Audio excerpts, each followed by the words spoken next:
All right, welcome in. It's a Questionable podcast. You got Scotty Questions here with Meko. What's good, man? And Gionne. Hello. Hello, Gionne. How Hi. are you today on the West Coast? Doing great. I'm eating those Reese's eggs. Okay, that's great. Just That has to be like one of, I don't know. Easter candy is not all that great. Reese's eggs are pretty good. The Reese's eggs has the perfect proportion of chocolate to peanut butter. It's way more You and my peanut wife butter than chocolate. You and my wife would get along perfectly. I don't know. I mean, the same way, and I don't get it. I do like those proportions. I also like the pumpkin proportions during Halloween. those are good. Yeah. Mhm. Those are good It's too. like the only candy. It's like the only like candy I'll actually eat anymore. Is like a Reese's. Oh, the holiday, the special ones, the special versions. Do you get like a whole case of them so you can have the whole year? No, I just went to the Kroger's Ralph's over here. So they were on sale because it's a past Easter. So we just got like That's 2 the bags. best time to go get. Yeah. the candy. Yeah. Ralph's. Ralph's. So anyway, thanks for tuning in today. Please like, follow, and subscribe wherever you listen to podcasts. Please like, follow, subscribe on YouTube as well. We're trying to make moves there. Things are going well. So thank you to everyone for your support and for keeping up with us. Appreciate it. Appreciate everybody. Today we're going to go through a mock draft. Very excited about this. Veto all day till I get what I want. You only get one. That's fine. I'm going to use all a million. One of mine. Just kidding. Just making You get one. I'm going to use all 1 million of them. Like all 1,000,001. So anyways, we're going to do a quick around the horn. Then we're going to dive right into the draft. And I think that's probably all we have time for today. Yeah. Okay. Real quick, funny. Okay. No, John, how's the weather out there? Forgot about this. Beautiful. Gorgeous. Yeah, it's snowing here. I know my mom's Snowing here the past 2 days. And I'm sick of it because I never really get upset about the weather. It's Michigan, no problem. The first time in my life I've gotten so pissed at the weather driving yesterday. I had to drive around to Sterling Heights to Chesterfield, and I'm driving in like 3 inches of snow. It's the middle of April. you should have stopped by and said hi. I should have. Now I feel bad. But anyway, I've never been so annoyed with the weather. First time, I was so pissed because we had a couple nice, really nice days. Tease us. Okay, anyway. So whatever, John. It was you and that LA weather can get out of here. Get out of here. Anyways.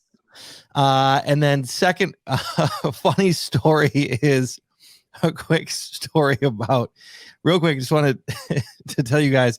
So last week, Mara and I have a 4-year-old Arden. She's hysterical. She's coming into her own. She's getting bigger and she's really funny. She's becoming kind of a comedian. I wonder where she gets it. Clearly not from me. So Friday night, right? So Friday night, Mara and I finally hanging out, chilling on the couch, watching something.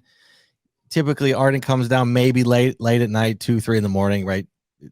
She wakes up. It's fine. But it's like 11 o'clock. And then all of a sudden I look over and she's like appeared. We're watching a comedy. So we're laughing. Ha ha ha ha. She walks in and she's got her little tour. She goes, I knew I would scare you. And I'm just like, oh my gosh. Dude, kids are creepy. And then she's sitting there. I'm like, and so we just start then laughing at that, cracking up. And she goes, okay, time for bed, guys. And then turns around and like, I guess it's time for bed. Wait, she meant like it's time for your everybody's bed. Oh wow. So like it's like that roommate that you're watching a movie that comes home drunk or something like that. So we're walking back, to go to bed, and I look at Mara and I'm like, she's her fucking roommate. Like this, we're roommates at this point. Yeah, not a kid. She's a roommate. Like almost like, okay, guys, you're gonna go to bed, right? Like you're done on the couch. I can hear you in the other room. Okay.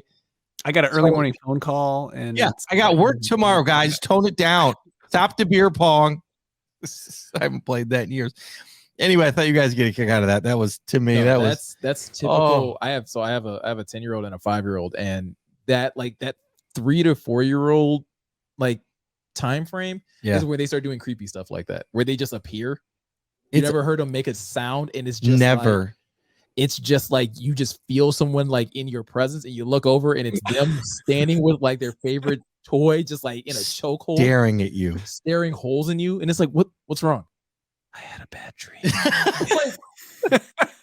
And how long were you going to stand there before announcing yourself? So yeah, my kids have done that plenty of times. It's worse when they like wake you up in the middle of the night with it, because then they're like hovering, like they're not just like in the doorway, they're like over your body. That's so I haven't had that. She just jumps in, right? So dude. she just jumps right in. But yeah, it's been a couple times too. And so when I'm up decorating late, another time is I'm up decorating late. I go upstairs, I get some water. I'm about to go to bed. Maybe it's like 1:30. Yeah, and so she's all of a sudden, because you've seen our kitchen, you kind of see into the living room, and then I'm headed that way to bed. Yeah. And so I'm looking, got my AirPods in, listen to podcasts, just so I'm not really paying attention because no one's awake, right? Yeah. I turn around and she's just sitting there like with it all like, with it, hi. I'm just like, oh. It's like odd horror movies. I mean, but it's the most amazing thing because she's so happy to see you, right? She's so they're so happy. No, so it's an immediate, it's terrifying and then amazing joy. It's the craziest experience, John. Just wait. It's pure terror and creepy. Like no, but it's cute after. No, isn't it? No. You gotta nip that in the bud because those are early signs of serial killer, and you gotta let them know, like, hey, sweetie. That ain't all right. Hey, sweetie, daddy loves you. I'm going to need you to announce yourself. All right. Because one of these times you're going to get a Spartan kick to the chest because I'm just going to be that frightened of you. It's no, dude. It's all there. Anyway, I sorry to bring that up. I just had to get that. My sister, Lauren Valley, big listener to the show. She recommended I lead with that. She thought, so appreciate it, sis. Thanks for listening. She also says she has some notes for us, but we're doing well. She's good notes, but she's very supportive. She always has notes. After every show, I get a couple. I can't wait. I'm so curious. So anyway, all right. So let's do a quick round the horn and let's get in this draft. So the Red Wings are not doing well. However, they just won tonight. They beat Tampa 4-3. Yeah. So good win for them. They've had a few losses here. We were right about Blashill. He's got to go. There's no ifs, ands, or buts about it. They will probably get rid of him. So we will wait and hear about that. People have been muttering complaints about Larkin. I have nothing to do with him. Shut up. Thank you. Thank you, Meko. Thank you, Mac. He's not the problem. He's not at all. And Yzerman's not going to bail out these guys like we talked about. And I agree with Mac. Yzerman could have changed a coach halfway through the season. He could have done this and bailed the guys out. No, you guys got to play through it. You got to work together. You got to figure it out. Yeah. So this is a problem they have to solve as a team. I think this will bring them together in the long run. Yeah. It'll make the victories that much sweeter when they get them, in my opinion. So anyway, they're comparing these Red Wings to the Dead Wings, though, John. Shout out to Dr. Tom. The Dead Wings, they had a 7-year drought from 1970 to 1977. And right now we have a 6-year drought. And the numbers and stats are very similar. I don't want to get into it right now, but I was looking at it, but it is eerily close. We are slightly better in a couple categories, but like by 0.5%. It's terrifying like that. But we were amazing after that, right? So everything changed. So all it says to me is another reset. And here we go again. Buckle up. Well, yeah, I think it just puts more emphasis on getting the right coach in here, right? Because you can see the talent. You can see with Larkin, with Seider, with Raymond, with Bertuzzi. Varna has played really well since he's gotten back from injury and whatnot. So Varna. Nedeljkovic has played well in goal. I think a couple games ago he had, what was it, like a 45 save shutout? Yeah, it was a couple weeks ago. And so we have talent, and it's all young talent. So you need someone to come in that is going to help right the ship. That's going to help light that fire under these guys to get them to play a style of hockey that is consistent and conducive of winning. Yes. Word? Yep. It's okay. What I'm taking from that, and what I hear too, and what it makes me feel is like the end of the Patricia era. Like you need to come in and change the culture. Like the guys are not listening to Blashill. They're not motivated. You got to bring it back. It's just the ground. opposite, like, though. well, just with the coach, like you got the attitude has to change. So you got to bring a coach in and a new coaching staff, right, to change shit up. Well, the reason I say it's the opposite though of like the Lions is because the Lions have a history. That's right. Bad example. No. I think it's a good example. I just think it's the opposite in that bringing in Dan Campbell for the Lions was trying to bring in somebody who understood the culture of the Lions and that would be committed to flipping that. With the Wings, it's getting them to understand, like, yes, you have this rich history of winning, but you have to understand that you don't get to be a part of that history until you start winning. And so I think you need to bring in somebody that can light that kind of fire under the Wings. It's very similar to the Pistons. Like once you've won championships, a lot of people like to hang their hat on, well, this is a championship organization. But like you just said, the Wings haven't won 6 years. We haven't won the cup in years, but we haven't gone to the playoffs in years. You haven't been a consistent winner in 6 years. So it's like you need somebody that can kind of acknowledge the past and understand, like, yes, you have this history that you should have a level of pride to play for, a la like the Steelers and the Patriots to an extent and stuff like that. But you have to understand that you have to pave your own way into that line of history. So to that point, Meko, that is why I believe they're going to bring somebody like Igor Larionov or somebody from the old Red Wings group to coach. I mean, I know that we said that a long time ago, and then Max said it. I mean, we'll see what happens, but somebody from at least that gets the history. Somebody that at least gets and respects and understands the rich history of the Wings. Yeah. So kind of just further to the comparison. Dan Campbell was on the 0-16 team, right? So like he knows the pain. Absolutely. There you go. So like the pain with the Red Wings, you needed somebody who knows that illustrious history, that dynasty when the Red Wings were the most dominant team in the NHL for like 2 decades. The Lions need someone who can just well of pain. Right. And the struggle was real. And right. For the Wings to get there in the Russian 5, you guys saw the documentary, that the abuse they took and how close they got and the torture it took to win the cup. I mean, it's something else to again. So for those that haven't seen it, the Russian 5 documentary, check it out. Well, and it points to something that, again, Blashill will get fired, and he deservingly so. But one thing that he said in season that I think another coach is going to have to drill into them, and maybe it is somebody that used to play for the Wings that this message will carry a little more weight with, is saying, like, you guys can't just think that you can turn it on whenever you want to, right? Whether it's offensively or defensively, like, you got to show up every single night or you're never going to win a cup. You can't just assume that you're going to just. I think, and to your point of you got to show up every night, you're not going to win a cup. I think you need to show up every night or you're not going to be here. So I think the new coach comes in and he's going to have his own pick of who he likes and doesn't.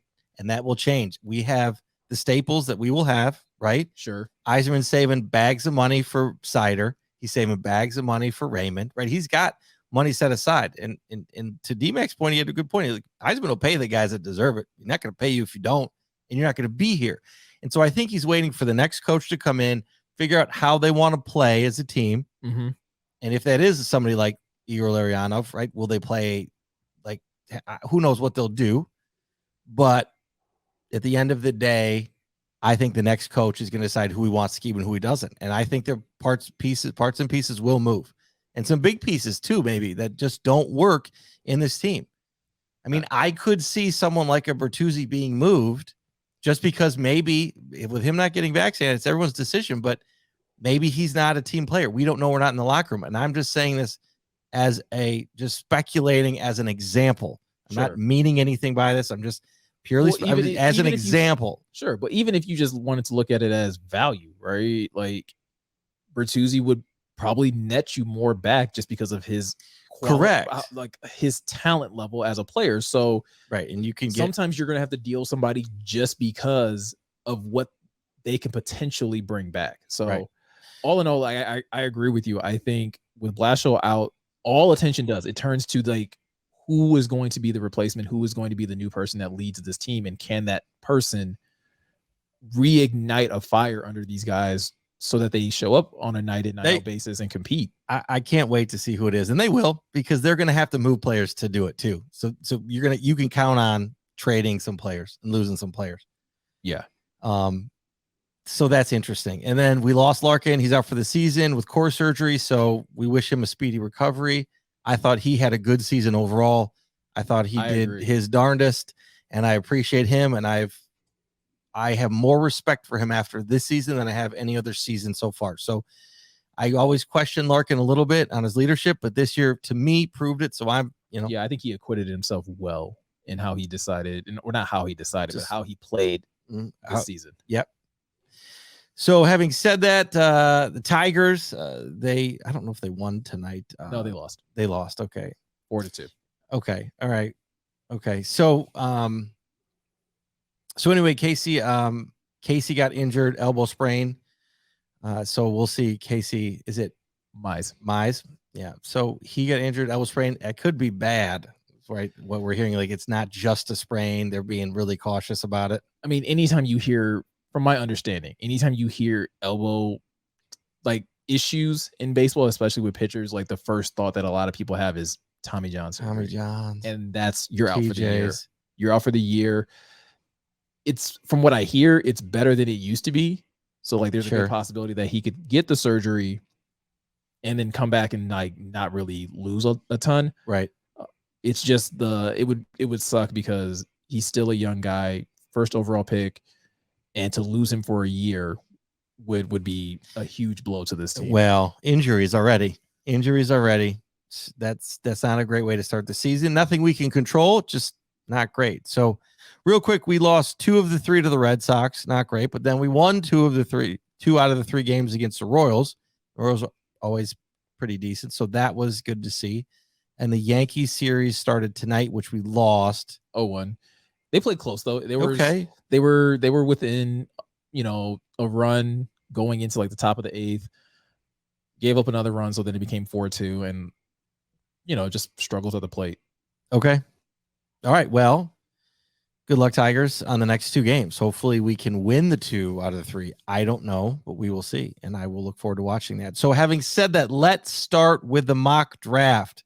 I think there's nothing else to say other than, my main man Malik was in town today. He stopped by the Vizo household to say hello, and he said, thank you for your support, Scotty Questions. I appreciate it.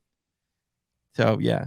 I just want to say Scott is, throughout this whole process, has just been the champion of confirmation bias on these texts. Like, every time, like, any player visits the Lions, it's just this very casual text sending the tweet, this person's in town. This person's in town. And then when Malik was in town, it meant, it's happening. It meant that it was happening. And then someone else was visiting, and like, I think Meko, you texted it, and Scott was like, no, that's a head fake. It's fake. Oh yeah. I think was it Kyle Hamilton, I think. Yes. And I think I was just effing with you guys. Yeah. And I mean, I don't think we're going to take Hamilton at 2. I don't know, man. We might. I mean, who knows? Well, we get to talk about it, right? We get to talk about it. Here we go. But anyway, also Kenny Pickett was here too. Yes, Kenny Pickett will be here. Yeah, he was here before Malik. Yeah, Malik. He stopped by, dude. He's even like stronger in person. Have you seen him in person? No, I'm kidding. What were his hands like, Scott? Bigger than Pickett's. Wow. Shots fired. I thought you were going to say buttery soft. Nope. All right. So we're going to do our mock draft. For those of you guys that are watching, we are using the Draft Network's mock draft machine because that's what I prefer. So if you want to complain about why we picked don't this one, complain about it. You can voice all your complaints at me. No, you can complain about it, but yeah, you can complain about it. I'm not. That's fine. Yeah. But all right. So we're going to do all 6 or all 8 picks that the Lions have. We are not doing any trades. 1, because I didn't want to pay for the subscription, and 2, because trades kind of annoy me because it's so hard to predict what will actually happen, and I just don't want to like do a mock draft where we're going to take trades that may not even happen, and then we come up with a result that's even more fabricated than what we're about to do. Not doing trades. Also, I am fully aware that we are basically just saturating the market with more mock drafts, and I think a lot of people are sick of them. Fine, because it's our first one, so we're gonna have more fun. We're gonna change it up. We're not doing 100. We're just doing one. This is all you get. Yeah, this is all you get, and then you get me in Vegas next Tuesday night, and then we're only gonna take it like semi-serious because we don't know what the Lions will actually do. Yeah, we're gonna scoot through it. We're gonna have fun.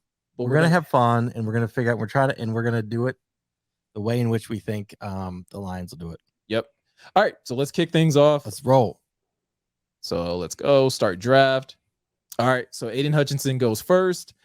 Who wants to lead off with who they think the Lions are going to pick? Scott, just go ahead and get yours out the way. Oh, sorry. Another thing. We are for this mock, we are not going with who we personally want. We are putting ourselves in the shoes of the general manager of the Lions. So this isn't maybe that goes without saying, but we're going to try to. My picks would be different. Yes. But we're going to go around the horn, talk about who we want, and then talk about who we think they're going to take. Correct? Yes. Okay. So how about you lead us off? All right. Obviously, Scotty Questions is going to go with Malik Willis. He is the ultimate leader of this draft class here. He is, in my opinion, the person we need to steer the ship on the field. We need a leader. He can sit a year behind Jared Goff or a half year. He probably won't even sit the whole year, but we'll see. Regardless, in my opinion, if we take Malik Willis here, it will lock us up, hopefully, as long as he performs the way in which I think he will. But I'm not an expert. I'm just saying that if Malik Willis comes on board, Jared Goff, whether or not Jared Goff shows out. Maybe Jared Goff shows out and he plays great. Sure. Fine. We can trade him for more. Absolutely. Great. Adds the value. And he can play behind and learn everything behind Jared Goff for the entire season. And if he doesn't, then we have Malik that we can put in and we can hopefully win some games with. I think that he will be able to scramble and make things happen outside of the pocket. Now, I do think Kenny Pickett is the other guy. I think we probably end up taking him at 32, but I think Kenny Pickett is the guy in which I hear he can right now be your starter. Sure. Based on his grades, it's a 91 and a 92 for offensive for passing. And Malik's passing grade is a 77. I mean, obviously he needs to be refined, but I think the intangible of Malik Willis is his leadership. I think that is something that the Lions need for the future, and we need to do this now. We're not guaranteed a quarterback next year at all. We're not. We hopefully won't be in the top 5 next year. Hopefully we get this train moving. So in my opinion, this is where you take your guy. You take Malik Willis here. I do support obviously everything else, but what are you saying? What do you? I'm just highlighting some stuff, just pointing some stuff out. Yeah. Developmental starting quarterback. He'd be behind Jared Goff. That's fine. All right. What? He's trolling me. Meko's trolling me. I was just trolling. I appreciate the troll. I appreciate the troll. It's fine. It just jumped out when I was scrolling down. I was looking at what some of the good things they had to say, and it just jumped out. It's no problem. Starting quarterback. Again, this is my opinion. I don't think the Lions will do it. I think that it's been talked about. They could do it. It's something in which you will. It's the leader of your team. I just want to say leadership. And I think, lastly, the type of person that's going to be the quarterback for Lions is going to have to be someone that can deal with severe adversity. Absolutely. I believe Malik Willis and his faith in who he is as a person, what I've heard and what I've read about and what I've seen with the players surrounding him at the Senior Bowl, at his training day, all of that. I believe that he could be the guy to rally everybody around him and continue to do so no matter what. To always to not get down, to not be negative, and always look for that positive. So that, in my opinion, that's who I think we should take. All right, Gionne, the floor is yours. Who do you think the Lions should take? I'm going to start with a little history lesson. Let's go. The 2021 Lions finished 28th out of 32 against the run, allowing an average 135.1 rushing yards per game. 5 different times that year, the Lions allowed more than 184 rushing yards in a game. We only had 30 sacks on the year, which was the third fewest in the league behind Atlanta and Philadelphia. We only had 4.5 sacks generated by nose tackles and defensive ends combined. Opponents of the Detroit Lions faced a third or fourth down and one, so third or fourth and one against the Lions defense 27 times this season, and they converted 22 of them. That's an 81.5% conversion rate, which was the second highest in the NFL behind only Cleveland. Detroit's defense generated 28 negative rushes all year, which was tied for the fifth fewest in the NFL. This defense had a -4 turnover differential on the entire season. This is a defense that gave up 40 plus points in 3 games, 34 plus points in 6 games, and gave up a staggering 101 points in their final 3 games. If you can read all that and honestly tell me the best thing for this Lions going into the 2022 season is to use their second overall pick on anything other than defense, I just don't know what else to say. I don't know what else to say. Personally, I was waiting for you to cite your source because that was all those stats came from Tim Twentyman at Detroit Lions Statman. I personally kind of would like to see Travon Walker be the pick. I think as avid fans of the show recall our interview, I think Eric Schlitt made an incredible argument. As he's not so much an edge as he is a interior DT who's just a freak athlete that can occasionally move on the edge for versatility. I encourage everyone to go rewatch that interview. There's Meko had a really nice clip of it that really is the meat of his argument. Go like that video on YouTube. So I think he will ease pressure on Aleem McNeil and Levi Onwuzurike, and I think they will have much more room to develop and grow. Pressure's off with this absolute just monster on the inside, and then if we bump him on the outside to throw defenses off, it's versatility. It's disguising your scheme. It's disguising what you're going to do. Throws the offense off. That said, I think my final pick is going to be Kayvon Thibodeaux, because with all that love for Travon Walker, and I think it really boils down to Romeo Okwara's recovery. I think because one of our edge rushers just ruptured his Achilles. And if we're concerned about Okudah's recovery, and it's just a beast of an injury to have, especially for a position that requires so much explosion, so much explosive power. If he loses a step, if he's lost the step, which would be pretty devastating, I think you need to have his replacement. So as much as I would like to see Travon Walker, I think because of Romeo's Achilles injury, I think the Lions, if I'm the GM, I'm taking Thibodeaux. Okay. All right. So that leaves me with my selection. And John, you pretty much teed that up well for me, because my pick would be Kayvon Thibodeaux.